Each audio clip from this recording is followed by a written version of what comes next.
कहा था ना कि मैं अपना मामला क्या कहा था? नवाज शरीफ ने आसमान की तरफ देखकर कहा था शादरा वालों कि मैं अपना मामला अल्लाह ताला पे छोड़ता हूं।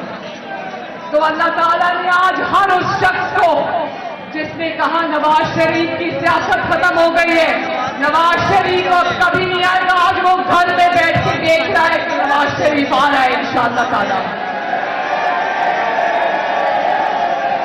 और अभी नवाज शरीफ वापस नहीं आया और हर तरफ से क्या आवाज आ रही है? हर तरफ से आवाज आ रही है एक बड़ी शेर शेर।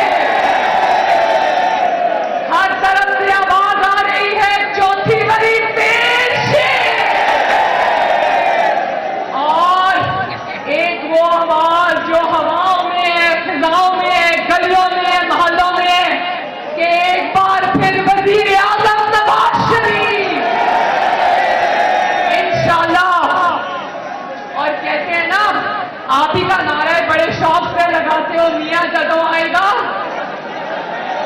क्या नारा लगाते हो जरा सुनो।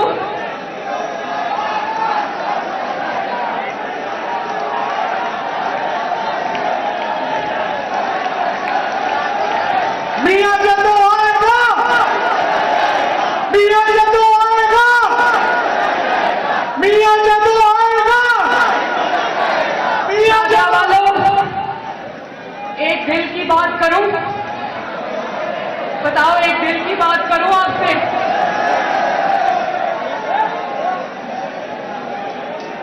नवाज शरीफ साहब इंशाअल्लाह वापस आ रहे 21 अक्टूबर को, लेकिन नवाज शरीफ ने सियासी इंतकाम को सहा, झूठे मुकदमात भी सहे, झूठी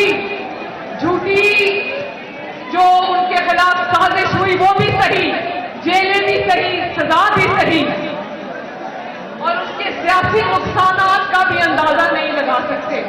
लेकिन नवाज शरीफ ने जो जाती नुकसानात अपने सीने पर बर्दाश्त किए उसका अजाला कोई नहीं कर सकता। शादरा वालों, आज जब 21 अक्टूबर को नवाज शरीफ रायबरेली घर वापस जाएगा, अपने घर वापस जाएगा, तो उसका इस्तकबाल करने के लिए उसकी बीवी मेरी मां मौजूद नहीं होगी। उसको दुआ देने वाली मां मौजूद नहीं होगी। ये जख्म जो उसने सीने पर खाए हैं ना, ये जख्म पूरी जिंदगी नहीं भर सकते। लेकिन नवाज शरीफ आ रहा है इंशाअल्लाह।